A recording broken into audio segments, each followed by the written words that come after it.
Alhamdulillah, Assalamualaikum warahmatullahi wabarakatuh. Kembali lagi di channel YouTube Vespa Kiwari. Teman-teman, sebelumnya kita di chapter pertama bahas tentang Vespa seri PS. Nah, mohon maaf nih, jadi terbagi atas dua chapter karena memang ternyata setelah kita review hasil take video, ternyata agar lebih nyaman dan tertata untuk ditonton, akhirnya dibagi dua chapter. Nah, di chapter ini saya ingin lebih fokus membahas tentang salah satu unit kesayangan saya, yaitu Vespa PS Strada tahun 86 sampai 88. Kita bahas lebih dalam dan detail. Check this out.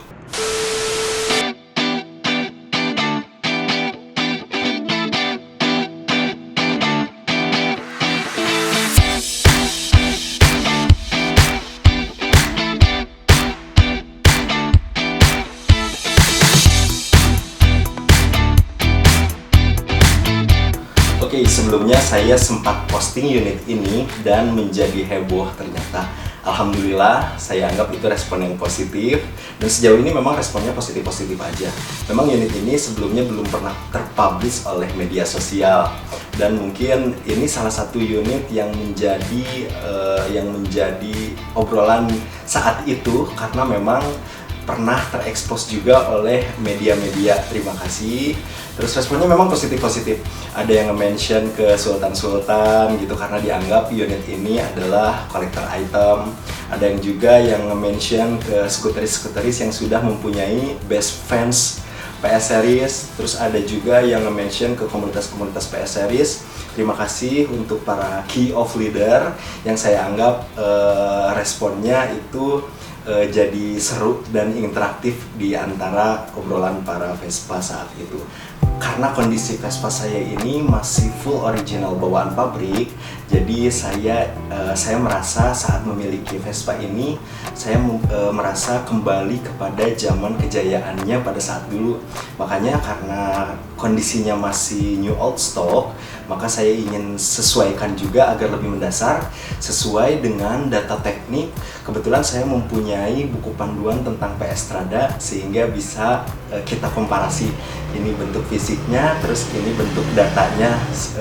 Jadi kita bisa lihat secara pabrikannya seperti apa data tekniknya. Check this out. Oke teman-teman, karena saya ingin sesuaikan dengan data tekniknya, Vespa PS Strada tahun 1986.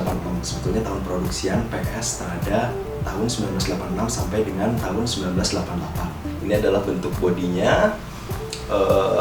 Strada artinya jalan menurut bahasa Itali. Tagline dari iklan Vespa Strada ini adalah Vespa yang menunjang kegiatan Anda sehari-hari kini tampil modifikasi penuh gaya. Oke teman-teman, saya sekarang ingin bahas bagaimana saya mendapatkan unit ini. Pertama saya ngobrol nih sama teman, ngobrol kesana kesini dari kopi, ternyata saya baru tahu kalau dia punya Vespa yang boleh dibilang jarang. Setelah saya lihat gambarnya atau fotonya, ternyata Vespa PS Strada. Saya seperti pernah jelaskan di video pertama, saya punya ikatan emosional sama Vespa Strada sehingga pertama lihat saya jatuh cinta langsung gitu. Nah, pertama lihat, wah ternyata kilometernya juga masih 47 km, padahal umur Vespa ini sudah di 36 tahun. Oke, lalu saya cari informasi lebih lanjut, ngobrol-ngobrol lebih dalam, sampai akhirnya diputuskan untuk survei langsung ke TKP. Oke, jadi ceritanya selama di teman saya, Vespa ini ternyata sama sekali tidak pernah dihidupkan dan hanya sebatas parkir saja. Ya dilap-lap dikit, karena memang banyak cara orang-orang buat menikmati Vespa ya, saya setuju dengan statement itu.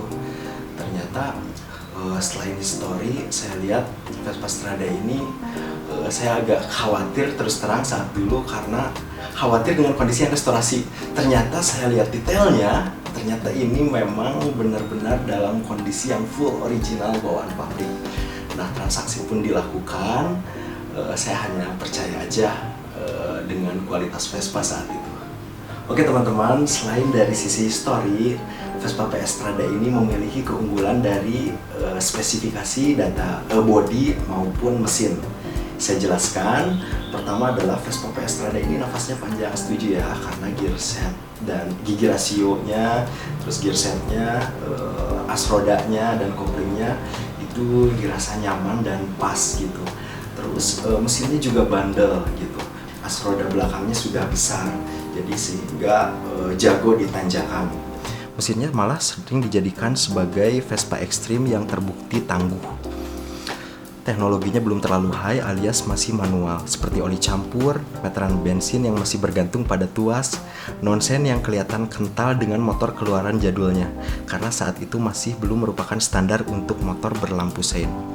Bodinya kuat berplat baja, seperti yang terlihat dalam umbul-umbul ini. Bodi Vespa PS Strada Banci atau nonsen sering dijadikan bodi balap. Gear setnya jadi incaran buat dipakai road race. Karena bentuk bodinya yang dirasa nyaman untuk akselerasi di tikungan, jarak dari layar depan ke bagian bodi tengah lebih dekat. Jarak sumbu roda kaki-kaki lebih panjang sehingga dianggap mantap untuk handling di tikungan, apalagi untuk shock breaker depan dengan menggunakan fork 3 per spiral dengan shock breaker hidrolis ditambah tabung anti gentar yang dirasa lebih konsisten balance-nya. Oke, saya ingin bahas dulu salah satu channel YouTube, Ravespa, itu pernah ngebahas tentang seri super yang NOS. Saya lihat itu dari penjelasannya, Ravespa itu dibeli untuk tidak dipakai, sehingga luar biasa sekali. Dari sisi legalitasnya semuanya lengkap, pajaknya banyak sekali, wawasan baru yang saya dapat dari sana, dari kondisi Vespa yang baru sampai dari legalitas surat seperti apa gitu. Nah, menyambung dari cerita Ravespa itu, sebetulnya kalau untuk yang Vespa PS Strada saya ini dengan kondisi yang seperti ini itu tidak dengan sengaja membeli untuk tidak dipakai gitu, karena satu kondisi yang menyebabkan Vespa ini tidak dipakai itu. Kalau saya lihat secara historinya, saya jelaskan nih historinya seperti apa. Oke teman-teman, saya mencoba menganalisa kenapa Vespa ini sampai tidak dipakai dan masih dengan kondisi yang seperti ini. Mohon maaf, ini analisa yang bisa benar atau salah. Saya hanya membaca dari legalitas yang membuat jadi satu cerita. Karena memang saya lihat dari kepemilikan pertama, itu transaksi pada tahun 1990.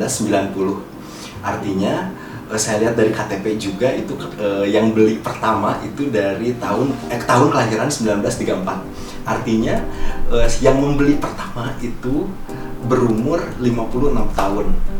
Sudah tua lah ya, sudah memasuki masa tua. Nah, dari tangan pertama itu dia membeli langsung dari Pulau Gadung. Boleh teman-teman yang tahu Pulau Gadung itu apa, saya langsung googling di internet, ternyata Pulau Gadung itu adalah agen tunggal pemegang merek. Nah, artinya si orang ini beli langsung dari tidak melalui dealer dengan harga 1.063.500. Saya lihat juga harga itu dari faktur pembelian. Nah, langsung beralih ke tangan kedua di tahun 99. Selama 10 tahun dari tangan pertama itu ternyata motor tidak dipakai. Nah, dari tangan kedua pindah itu tahun 99, yang artinya motor sudah 16 tahun. Nah, tangan kedua ini sebetulnya sumbangsih 47 km ini. Karena saya yakin dia orang yang paham tentang atau suka dengan Vespa ini. Kenapa? Karena dari nomor polisinya pun sudah melakukan perubahan. Jadi nomor cantik nih teman-teman. Nah, jadi di tangan kedua ini dia beli. Uniknya itu tidak melalui dengan perubahan inflasi. Dia beli dengan harga 1 juta, tertera di kwitansi. Saya kurang tahu apakah dia memang rekannya atau saudaranya atau umum saja atau mengiklankan gitu. Akhirnya pindah ke tangan kedua, lalu dipindah ganti nomor polisi dan dipakai sepertinya. Nah, tapi orang kedua ini yakin karena unit ini sudah 16 tahun, artinya memang si orang kedua ini sudah yakin nih, ini motor antik juga ya. Kita aja nih tahun 2021 sekarang, motor yang keluaran 16 tahun yang lalu itu sudah jarang ya yang grass gitu. Nah, tangan kedua ini memang tidak aktif memakai Vespa ini. Sampailah ke tangan ketiga, itu masih di kota yang sama, di kota Bandung. Itu ini saya dapat informasi tangan ketiga ini memang salah satu pengusaha makanan di Bandung. Saya juga pernah mengkonsumsi produk makanannya gitu. Jadi saya tahu tapi belum pernah ketemu. Nah, dia itu memang suka dengan otomotif tapi lebih condong ke produk-produk Jepang gitu. Dia beli Vespa ini karena dengan kondisi yang low kilometernya. Jadi dia memang suka dengan unit-unit low kilometer. Nah, dia beli Vespa ini dengan lalu diganti nama. Sampailah dari situ dia kenal dengan rekan saya. Dia beli dari dia jual ke rekan saya karena tidak begitu suka dengan Vespa. Nah, dari rekan saya lah lalu beralih tangan ke saya yang beruntung sampai saat ini saya bisa bikin video ini dan sharing ke teman-teman. Barangkali Vespa ini bisa dijadikan sebagai acuan untuk teman-teman yang sedang merestorasi Vespa PS Strada. Nah, itu dia teman-teman, sekilas aja mengenai analisa saya kenapa Vespa ini masih dengan kondisi yang seperti ini. Kondisi motornya memang masih Endrain. Endrain itu artinya saya baca nih biar tepat, proses motor baru untuk menyesuaikan komponen-komponen baru yang saling bergesekan di mesin, membersihkan sisa-sisa gram saat proses perakitan. Nah, memang ada, nanti saya lihatkan kondisi yang harus dilakukan si pemilik atau pengendara Vespa dari proses motor keluar dealer sampai dengan dipakai untuk harian. Kita bisa lihat dari kondisi secara keseluruhan unit ini dari segi bodi, mesin, dan speedometer yang masih menunjukkan jarak sejauh 47 km. Jika sekarang tahun 2021, umur Vespa ini sekarang sudah mencapai 35 tahun dengan kondisi yang masih sangat utuh. Hal ini yang membuat Vespa ini menjadi sangat istimewa. Vespa seri P150S Strada ini tahun produksian tahun 86. Memang semuanya masih original dan low kilometer dengan spesifikasi detail bodi seperti ini. Non-chain 12 volt ini terlihat dari regulator yang berada di dalam box bagasi kiri, meskipun ada kakaknya di seri Vespa P150S 12 volt itu menggunakan lampu sein. Sama-sama juga kakaknya itu di tahun produksian 83 sampai 85. Bentuk kepala oval, headlamp siem, stop lamp blank dengan kode DMV, list layar depan berbahan besi dengan kode di kanan kiri, horn case dengan bahan plastik, lalu horn yang blank, namun sepertinya klaksonnya bersuara keras karena Vespa ini sudah menggunakan 12 volt yang berpengaruh kepada suara dan sorotan lampu. Spakbor depan dengan kondisi ada jengger. Sebelum dilanjutkan, saya ingin lihat beberapa hal yang menjadi kebanggaan saya di Vespa ini, yaitu adanya beberapa kode goresan pabrik yang menandakan register dari unit ini. Terdapat di bagian jengger, jok depan, dudukan plat nomor belakang, dan di dalam box bagasi tepung kiri. Sebetulnya ada beberapa kode yang terlihat secara kasat yang saya resume dari unit saya ini. Saya lihatkan kode-kodenya.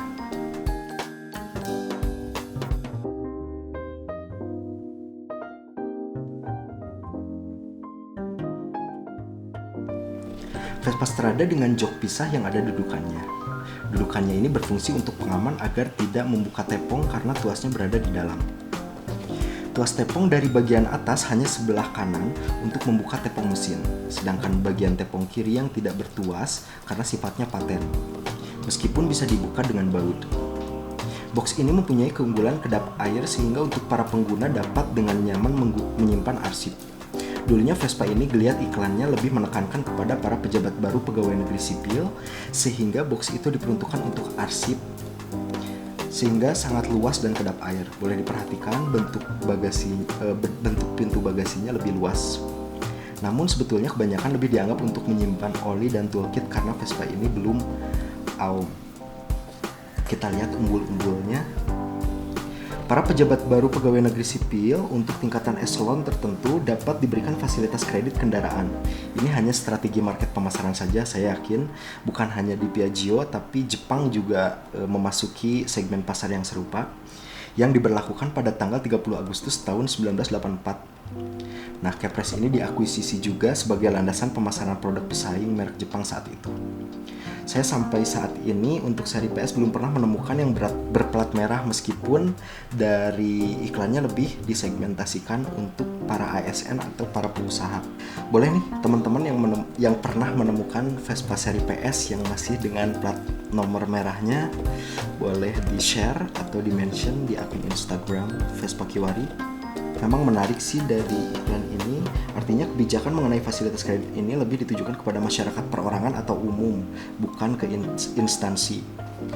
Di bagian tepung kanan saya perlihatkan bagian mesinnya. Kita lihat detail dari kode-kode, tatanan kabel, lalu goresan-goresan pabrik yang menjadi QC. Jadi goresan ini merupakan kode keras, karena jika belum ditandai maka belum layak mendapatkan stiker OK Final Inspection. Masih satu kunci dengan memiliki kunci cadangan dengan kode yang sama. Kunci ini dipakai untuk stang yang menyatu dengan starter.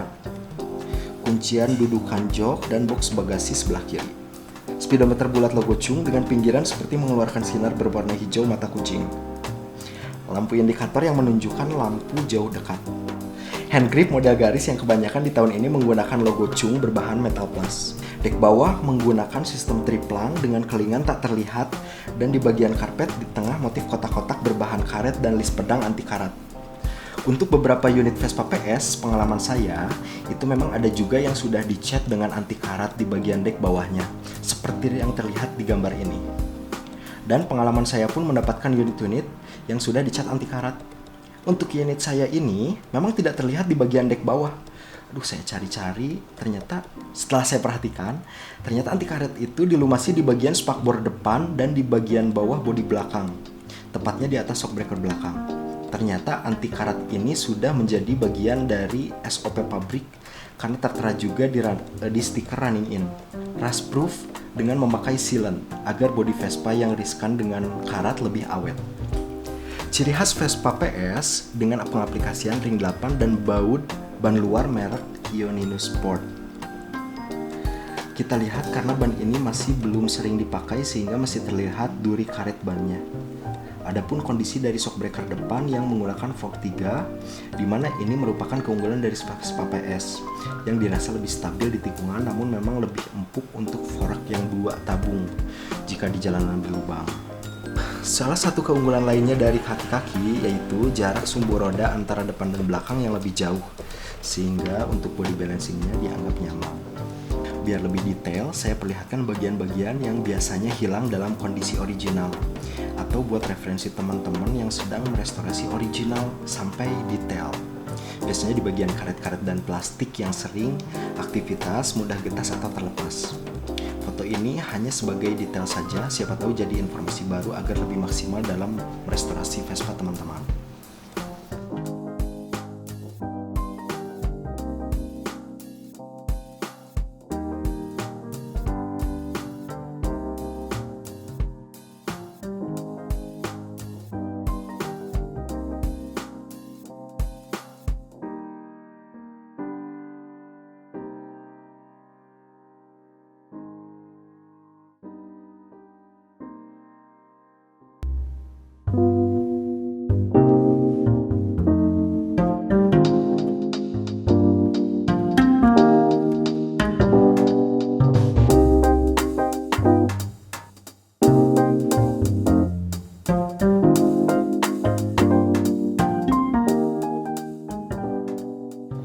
Oke teman-teman, itulah secara detail dan menyeluruh bagian-bagian dari unit Vespa PS Strada saya.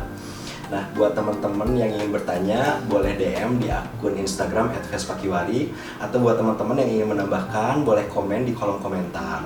Setiap orang punya selera untuk eksplorasi Vespanya, setiap orang juga punya cara untuk menikmati Vespanya. Lakukan aja hal yang bikin kalian senang bareng Vespa. Apapun Vespanya, kalian sudah sepaket dapat culture Vespa. Jangan lupa mulai merekam sejarah Vespa Keun.